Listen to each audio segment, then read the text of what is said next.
আসসালামু আলাইকুম, স্বাগত জানাচ্ছি টিভির দুপুরের সংবাদে। আপনাদের সঙ্গে রয়েছি আমি হাবিবা আফরোজ। ফেব্রুয়ারির শুরুতে নির্বাচনে সশস্ত্র বাহিনীর সহযোগিতা চেয়েছেন অন্তর্বর্তী সরকারের প্রধান উপদেষ্টা ডক্টর মোহাম্মদ ইউনূস। সকালে সামরিক বাহিনীর কমান্ড ও স্টাফ কলেজের গ্রাজুয়েশন সনদ বিতরণ অনুষ্ঠানে প্রধান উপদেষ্টা জানান, যে কোনো পরিস্থিতিতে আইনশৃঙ্খলা পরিস্থিতি ঠিক রাখা হবে। সংস্কার, বিচার ও নির্বাচন নিয়ে সরকার কাজ করে যাচ্ছে বলেও জানান প্রধান উপদেষ্টা। রিপোর্ট করছেন Zahid Rahman. Defence services and staff কলেজে গ্র্যাজুয়েশন সনদ বিতরণ অনুষ্ঠানে যোগ দেন প্রধান উপদেষ্টা ডক্টর মোহাম্মদ ইউনূস। আসন্ন জাতীয় সংসদ নির্বাচনে সরকারের প্রস্তুতির কথা তুলে ধরেন প্রধান উপদেষ্টা।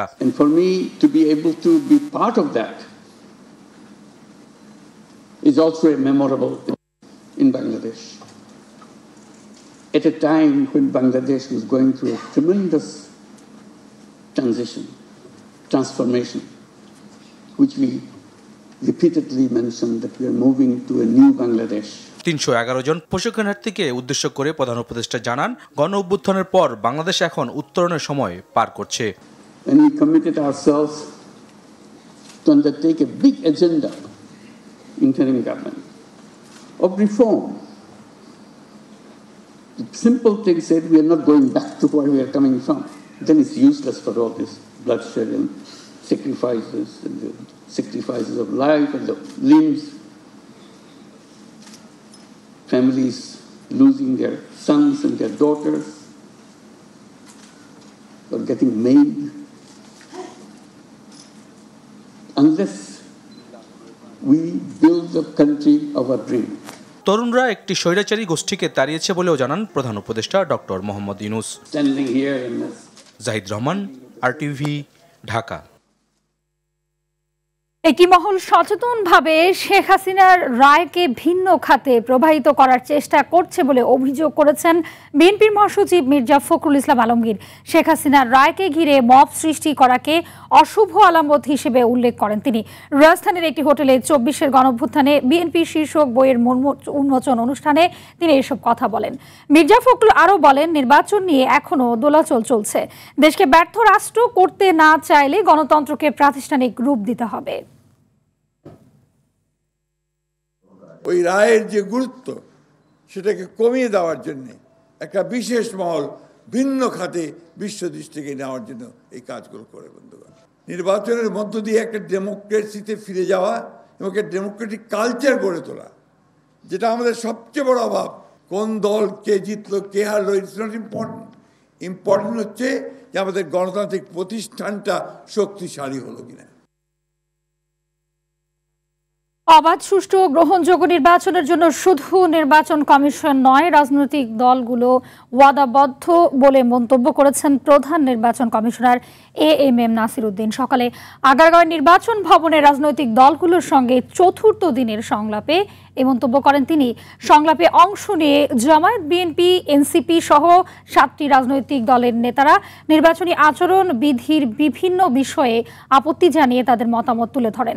রাজনৈতিক দলের নেতারা বলেন, আচরণ বিধির এসব আইন বাস্তবায়নের সক্ষমতা নেই ইসির। নাজমুল হুদার সহায়তায় সাকিবুর রহমানের রিপোর্ট।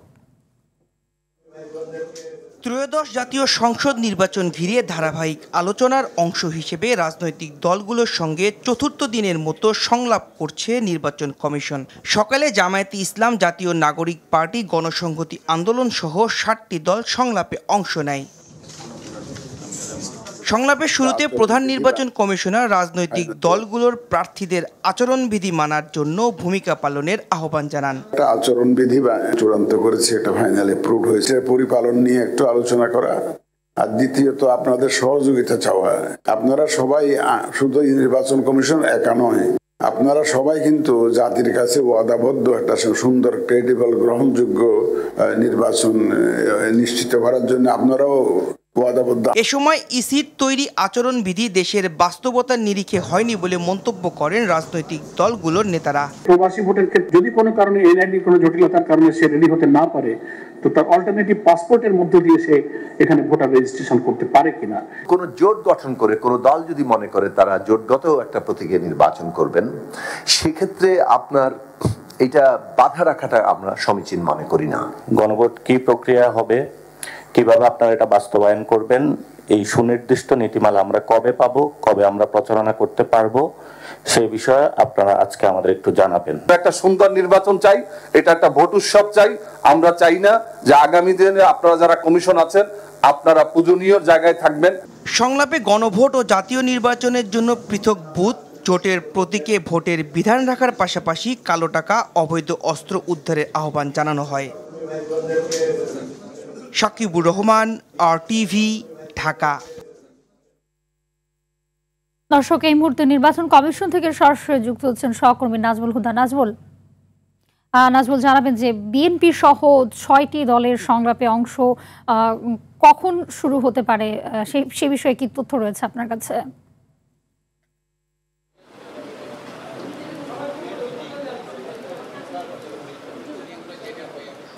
হাবিবা, দুপুর 2টো নাগাদ বিএনপি সহ বাকি যে 6 দল রয়েছে তাদের সাথে ইসি সংলাপ শুরু হওয়ার কথা রয়েছে।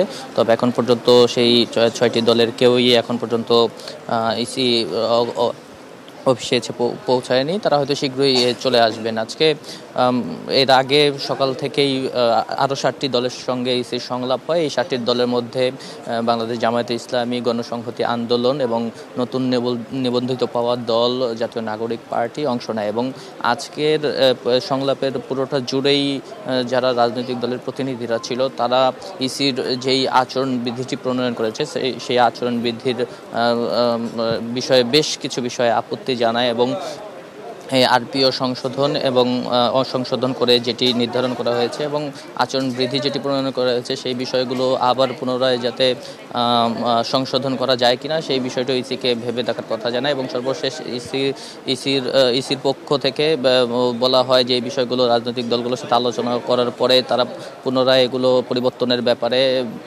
তারা চিন্তা ভাবনা করবে। আমি যদি একটু মোটা দাগে বলতে চাই যে ইসির যেই আচরণবিধি রয়েছে তার মধ্যে এই পোস্টার, ব্যানার, ফেস্টুন এইসব বিষয় নিয়ে তারা আপত্তি তোলে যেই নির্দেশনা দেওয়া হয়েছে এইসব প্রচারণা করার ক্ষেত্রে। পাশাপাশি জামাত ইসলামের পক্ষ থেকে বলা হয়েছে তফসিল ঘোষণার পরে যে ধরনের প্রশাসনিক রদবদল হবে সেই রদবদলগুলো যাতে লটারির মাধ্যমে হয় এইসব বিষয় নিয়েও আলোচনা করা হয়েছে। পাশাপাশি কালো টাকা রোধ করা এবং ভোট কেন্দ্রগুলোতে যাতে সামরিক যারা থাকবেন সেনাবাহিনীর তাদের সংখ্যাও যাতে বাড়িয়ে দেওয়া হয় এইসব বিষয় নিয়ে আলোচনা করেছেন।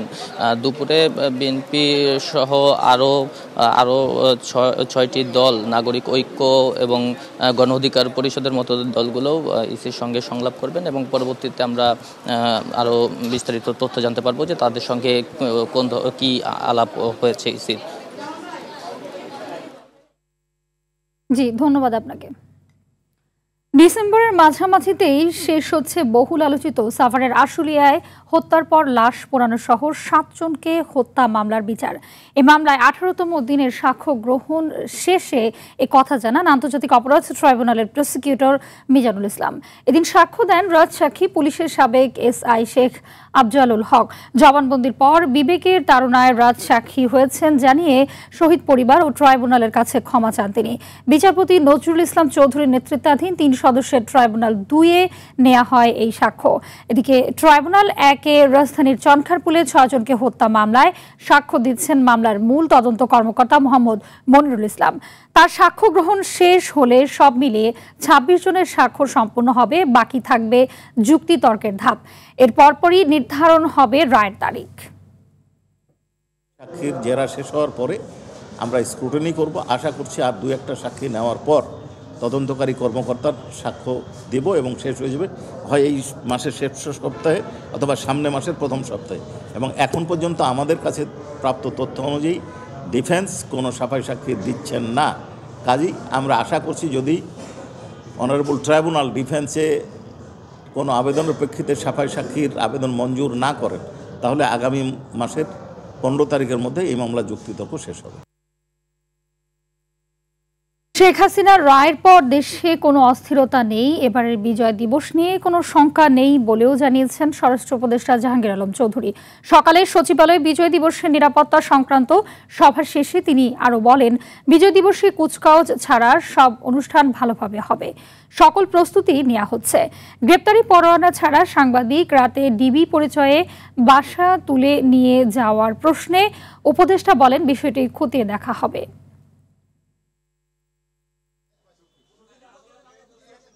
রায় দেওয়ার পরে কোনো রকমের অস্থিরতার সৃষ্টি হয় নাই এবং বিজয় দিবসেও কোনো রকমের অস্থিরতার কোনো সম্ভাবনা নাই এবং কোনো কর্মসূচিও কোনো ধরনের পরিবর্তন নেই। সব কর্মসূচি আগেও যেভাবে হয়েছে এখনো একইভাবে হবে। 30 দিনের মধ্যে সশরীরে হাজির হয়ে আপিল না করলে মৃত্যুদণ্ডই ভোগ করতে হবে ক্ষমতাচ্যুত প্রধানমন্ত্রী শেখ হাসিনা ও সাবেক স্বরাষ্ট্রমন্ত্রী আসাদুজ্জামান খান কামালকে।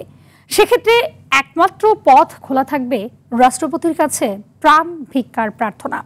এদিকে শেখ হাসিনাকে দেশে ফিরিয়ে আনতে ইন্টারপোলের সাজার পরোয়ানা পাঠানো হবে বলে জানান ট্রাইব্যুনালের প্রসিকিউটর। অবশ্য ভারতের সদিচ্ছা ছাড়া তাকে আনা সম্ভব নয় বলে মনে করেন barrister Omar Faruk. G M মাহমুদের রিপোর্ট।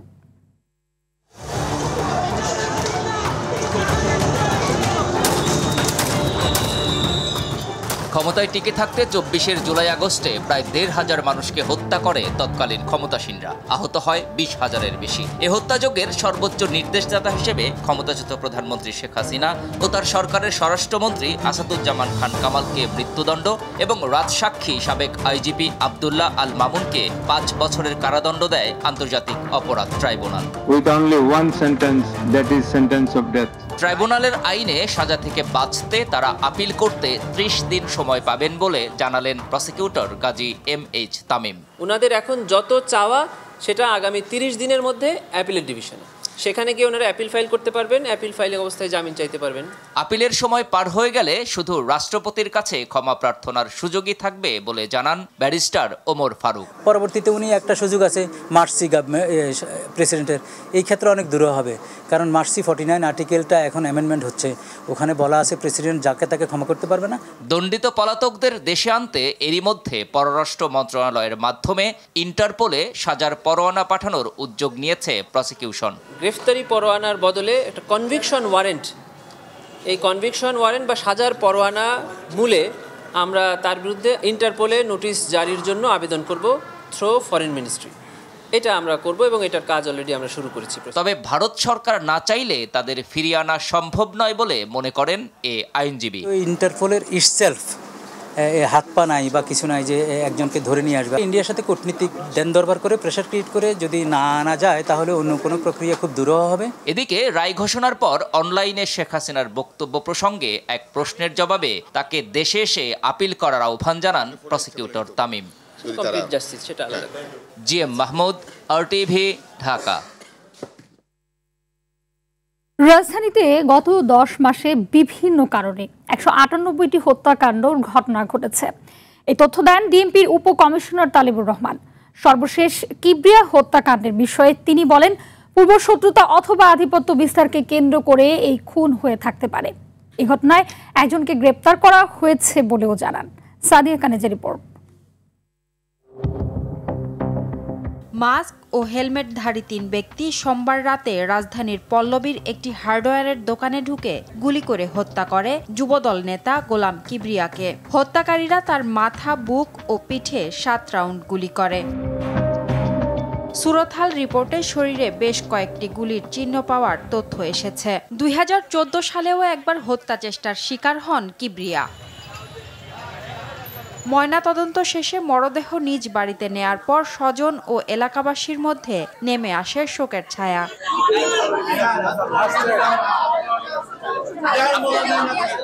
দোষীদের দ্রুত খুঁজে বের করে দৃষ্টান্তমূলক শাস্তির দাবি জানান পরিবারের সদস্যরা। আমরা জানি না এই পর্যন্ত, কিন্তু অনেক বছর আগে ওর ঘরের নিজের বাড়ি দিয়া আজকে 15 কত বছর ওরা ওইখানেও গুলি করতে আসছিল। দ্রুততম সময়ে প্রকৃত রহস্য উদ্ঘাটন করে জড়িতদের আইনের আওতায় আনার আশ্বাস পুলিশের। পেছনে প্রকৃত কারণ কি সেটা জানার চেষ্টা আমরা করছি। ইতিমধ্যে এই ঘটনায় একজন আটক হয়েছে যদিও এখনো মামলা রুজু হয় নাই। আমরা সম্ভাব্য সব বিষয়গুলো খতিয়ে দেখছি এবং আশা করি পূর্ববর্তী সময়ে যেসব ঘটনা আমরা যেভাবে রহস্য উদ্ঘাটন করতে সক্ষম হয়েছে এক্ষেত্রেও তার ব্যতিক্রম হবে না। এর আগে চলতি মাসের শুরুতে সূত্রাপুরে জনসম্মুখে গুলি করে হত্যা করা হয় শীর্ষ সন্ত্রাসী তারিক সাইফ মামুনকে। নির্বাচনের আগে পরপর এমন ঘটনায় উদ্বেগ ছড়িয়েছে মানুষের মধ্যে। গত 10 মাসে কেবল রাজধানীতেই খুন হয়েছে 198 জন। পুলিশের মতে এসব বিচ্ছিন্ন ঘটনা। এই ঘটনাগুলোর সাথে নির্বাচনের কোনো সম্পৃক্ততা আছে বলে আমি মনে করি না, আমরা মনে করি না।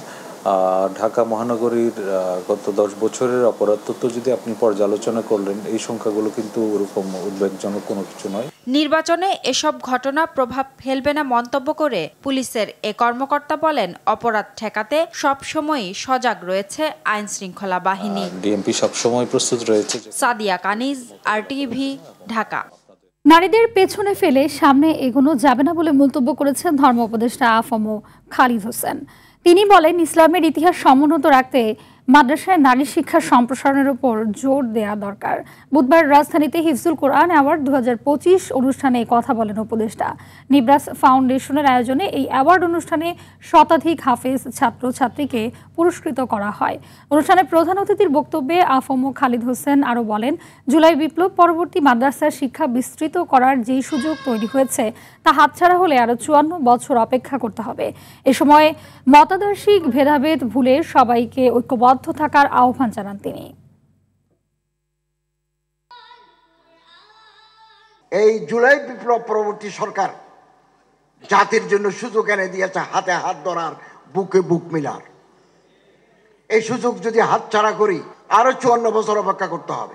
সব আমার দল করবে কথা নাই, সবাই আমার চিন্তাধারার সাথে একমত হবে কথা নাই, এবং আলাদা আলাদা থাকলেও জাতির দুর্যোগপূর্ণ মুহূর্তে আমরা রাজপথে আমরা হাজির হয়ে যাব, আমাদের দেখা হয়ে যাবে। এই জন্য মানুষকে সম্মান করতে শিখি। সাভারের ঢাকা আরিচা মহাসড়ক 2.5 ঘন্টা পর অবশেষে অবরোধ তুলে নিয়েছে বাংলাদেশ ইট প্রস্তুতকারী মালিক সমিতি সাভার শাখা। বেলা 12টায় যৌথ বাহিনী, পুলিশ ও র্যাবের উপস্থিতিতে ইটভাটার সমিতির মালিকদের সঙ্গে আলোচনার পর ভাটা মালিক ও শ্রমিকরা অবরোধ তুলে নেয়। এর আগে সকাল 9:30টার দিকে ঢাকা আরিচা মহাসড়কের সালেপুর ব্রিজ এলাকায় মানববন্ধন ও বিক্ষোভ মিছিল করেন বাংলাদেশ ইট প্রস্তুতকারী মালিক সমিতি সাভার শাখা। দুপুরের সংবাদ এ পর্যন্তই। জেলা সংবাদ বিকেল 5:45 দেখার আমন্ত্রণ রইল। ধন্যবাদ সবাইকে।